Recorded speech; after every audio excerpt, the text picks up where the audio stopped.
படப்பிடிப்பு முடிந்து திரைப்படம் தயாரான பின் பரபரப்பாக விற்பனை நடைபெறுவது வழக்கம். ஆனால் கமல்ஹாசன் நடிக்கவிருக்கும் திரைப்படம் தொடங்கும் முன்னரே 100 கோடி ரூபாயை கடந்து விற்பனையாகியிருப்பது திரைத்துறையில் பேசுபொருளாகியிருக்கிறது. விரிவாக பார்க்கலாம். சினிமாவில் ட்ரெண்ட் மாறுவதைப் போல் வியாபாரம் செய்யும் முறைகளும் மாறிக்கொண்டே வருகின்றன. வளர்ந்து வரும் அதிநவீன தொழில்நுட்பங்களும் OTT தளங்களின் அதீத வளர்ச்சியின் காரணமாக பல மாற்றங்களை கண்டு வருகிறது. இந்திய திரைத்துறை அதில் தமிழ் சினிமா அடுத்தடுத்த உச்சங்களை தொட்டு வருகிறது.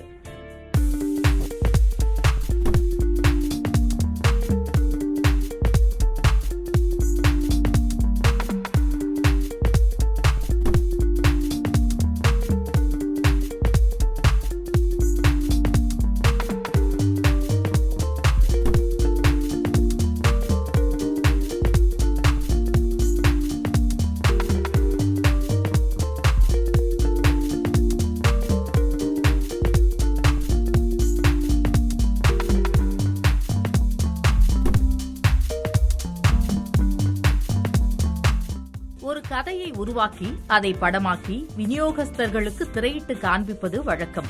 படத்தின் தரத்தை பொறுத்து, அதன் வெற்றி அளவீடுகளை பொறுத்து விற்பனை சூடு பிடிக்கும். இந்த நடைமுறைகளை OTT தளங்கள் தகர்த்து வருவதை பார்க்க முடிகிறது. பொதுவாக மாஸ் ஹீரோக்களின் படங்கள் ஒப்பந்தமாகும் போதே அதற்கான முதல் பதிப்பின் விலை உத்தேசமாக நிர்ணயிக்கப்பட்டுவிடும். படத்தை இறுதி செய்த பின் அதில் ஏற்ற இறக்கங்கள் இருக்க வாய்ப்புண்டு. ஆனால் கமல்ஹாசனும் இயக்குனர் வினோத்தும் இணைந்திருக்கும் புதிய படத்திற்கான அதிகாரப்பூர்வ அறிவிப்பு மட்டுமே வெளியாகியிருக்கும் நிலையில் வியாபாரத்தையே பேசி முடித்துவிட்டது நெட்ஃபிளிக்ஸ் நிறுவனம். சுமார் 125 கோடி ரூபாய்க்கு கமல்ஹாசனின் அடுத்த படத்தை வாங்கிக் கொள்ள ஒப்புதல் அளித்திருப்பதாக தகவல் வெளியாகியுள்ளது. இது அவருடைய முந்தைய படமான விக்ரமின் விற்பனையை விட அதிகம். விக்ரம் படத்தின் டிஜிட்டல் வெளியீட்டு உரிமையை அனைத்து மொழிகளுக்கும் சேர்த்து 93 கோடி ரூபாய் கொடுத்து வாங்கியது ஹாட்ஸ்டார் நிறுவனம். அதைவிட கூடுதலாக 32 கோடி ரூபாய் கொடுத்து கமலின் அடுத்த படத்தின் உரிமையை பெற்றிருக்கிறது நெட்ஃபிளிக்ஸ்.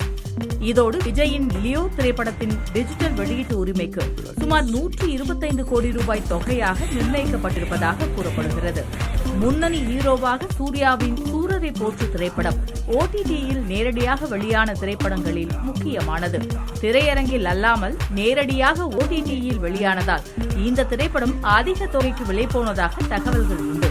கமலின் பட விற்பனைக்கு பின் இதுபோன்ற நடைமுறைகள் மாறியிருப்பதாக தெரிகிறது. இந்த மாற்றம் சினிமாவுக்கு ஆரோக்கியமான சூழலை உருவாக்க வேண்டும் என்பதே திரைப்பட ஆர்வலர்களின் விருப்பம்.